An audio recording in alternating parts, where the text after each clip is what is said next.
देश में पिछले 24 घंटे में कोरोना वायरस के 2060 नए मामले सामने आए हैं, जबकि इस दौरान 1814 लोग इस वायरस से ठीक हुए हैं। दिल्ली की आबकारी नीति में गड़बड़ी के आरोप मनीष सिसोदिया पे लगे हैं। वे आज सीबीआई के सामने पेश हुए।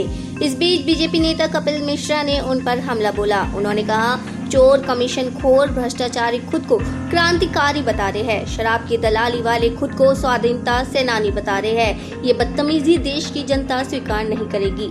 गुजरात में इसका आक्रोश केजरीवाल गैंग को महंगा पड़ेगा। संजय राउत की तरह मनीष सिसोदिया ओवर एक्टिंग कर रहे हैं। कर्नाटक के बेंगलुरु में कांग्रेस के अध्यक्ष पद के उम्मीदवार मल्लिकार्जुन खड़गे ने कहा है कि ये हमारे आंतरिक चुनाव का हिस्सा है, हमें मिलकर पार्टी बनानी है। शशि थरूर ने मुझे फोन कर शुभकामनाएं दी और मैंने भी उन्हें शुभकामनाएं दी है। दिल्ली के उप मुख्यमंत्री मनीष सिसोदिया ने कहा है कि बापू के दर्शन किए और याद किया कि कैसे उन्हें और आजादी के लिए लड़ने वालों को परेशान किया गया। आज मुझे भी फर्जी केस में फंसाया जा रहा है। मुझे गर्व है, डर नहीं है। देश के लिए कुछ करने का मौका मिला है। बीजेपी नेता मनोज तिवारी को झटका लगा है। सिसोदिया की ओर से मनोज तिवारी के खिलाफ दायर आपराधिक मानहानि का ट्रायल चलता रहेगा। सुप्रीम कोर्ट ने निचली अदालत द्वारा जारी समन के खिलाफ मनोज तिवारी की याचिका खारिज की है। वहीं विजेंद्र गुप्ता को राहत मिली है। गुप्ता की याचिका को सुप्रीम कोर्ट ने मंजूरी दी है। उनके खिलाफ मानहानि का ट्रायल खारिज कर दिया। रूस और यूक्रेन के बीच जंग जारी है। इस बीच यूक्रेन की राजधानी कीव पर कामिकेज ड्रोन से हमला किया गया है। ये जानकारी यूक्रेन के राष्ट्रपति के स्टाफ ने दी है। जम्मू कश्मीर में कश्मीरी पंडित की हत्या को लेकर सीजीआई को पत्र भेजा गया। पत्र को याचिका के तौर पर स्वीकार करने की गुजारिश की गई। सीजीआई जस्टिस यूयू ललित से जम्मू कश्मीर में कश्मीरी पंडित की हत्या की घटना पर संज्ञान लेने की मांग की गई है। पत्र याचिका में मारे गए कश्मीरी पंडित के परिवार को 1 करोड़ मुआवजा और परिवार के एक सदस्य को सरकारी नौकरी में रहने वाले सभी कश्मीरी पंडितों को तुरंत सुरक्षा मुहैया कराने की मांग की गई। आप कार्यकर्ताओं को रोकने के लिए पुलिस ने राजघाट चौक बंद कर दिए। कुछ कार्यकर्ताओं को हिरासत में लिया गया। आम आदमी पार्टी के कार्यकर्ता और नेता मनीष सिसोदिया के साथ सीबीआई हेडक्वार्टर तक न जा पाए, इसके लिए दिल्ली पुलिस ने राजघाट के बाहर चौराहे को ब्लॉक किया। सिर्फ मनीष सिसोदिया की गाड़ी को ही आगे आने दिया। गाड़ी में मनीष सिसोदिया के साथ संजय सिंह भी मौजूद थे।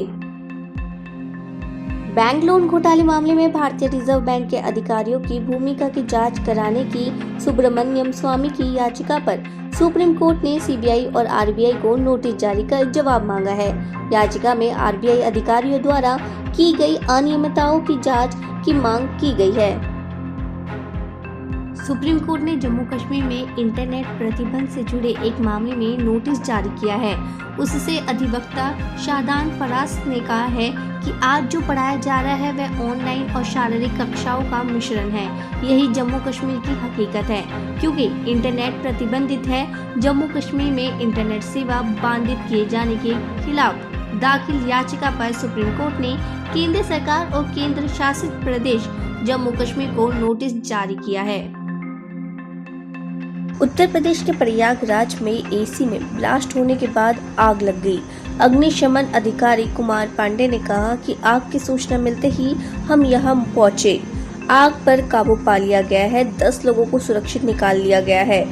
एसी की टेस्टिंग की जा रही थी, तभी ब्लास्ट हुआ और बाकी की एसी में आग लग गई।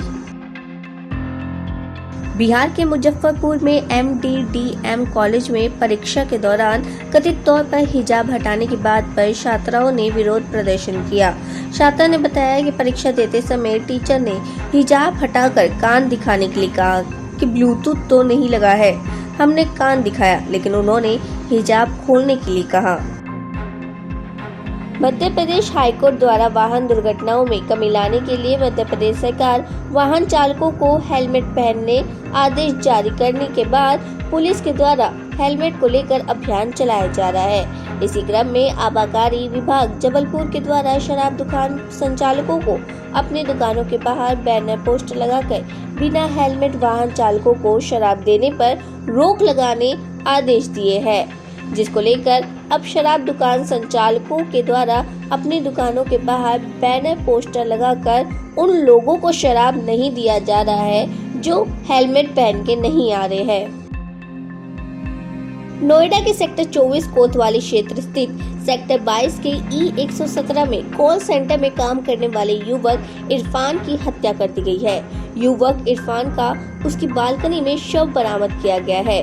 घटना की सूचना पाकर मौके पर पहुंची पुलिस ने शव को कब्जे में लेकर पोस्टमार्टम के लिए भेज दिया है। शुरुआती जांच में युवक के सिर पर गंभीर चोट के निशान मिले हैं। कांग्रेस के राष्ट्रीय अध्यक्ष पद के चुनाव में पार्टी के वरिष्ठ नेता मल्लिका अर्जुन खड़गे और लोकसभा सदस्य शशि थरूर में से एक को निर्वाचित करने के लिए महाराष्ट्र के 797 पार्टी प्रतिनिधि मतदान करेगी। मताधिकार का इस्तेमाल करने वाले पार्टी के इन 797 प्रतिनिधियों में से 561 महाराष्ट्र प्रदेश इकाई के हैं, जबकि 236 मुंबई इकाई के हैं। महाराष्ट्र इकाई के प्रतिनिधि तिलक भवन में मतदान करेंगे, जहां सबसे पुरानी पार्टी की राज्य इकाई का मुख्यालय है, जबकि मुंबई के प्रतिनिधि शहर इकाई के कार्यालय में मतदान करेंगे। पाकिस्तान की ओर से आए ड्रोन को बीएसएफ के जवानों ने मार गिराया। खबर है कि रात करीब 9:15 बजे बीएसएफ सैनिकों ने अमृतसर में एक क्वाडकॉप्टर को मार गिराकर ड्रोन घुसपैठ के प्रयास को विफल कर दिया। ड्रोन लगभग 12 किलो वजन का है। बीएसएफ के जवानों की गोलीबारी में 2 प्रोपेलर क्षतिग्रस्त हो गए। माल भी बरामद किया गया। इलाके की तलाशी जारी है। पटियाला के जोड़िया भटिया इलाके के नजदीक रविवार रात एक झगड़े में एक व्यक्ति का चाकू मारकर कत्ल करने की वारदात सामने आई है। मृतक की पहचान सतेंद्र पाल भोला के तौर पर हुई है। चर्चा है कि सतेंद्र पाल भोला आम आदमी पार्टी का कार्यकर्ता था, लेकिन इसकी खबर लिखे जाने तक कोई आधिकारिक पुष्टि नहीं हो सकी है। जानकारी के मुताबिक इस झगड़े में एक व्यक्ति घायल भी हुआ है। उसे राजेंद्र अस्पताल में दाखिल कराया गया है।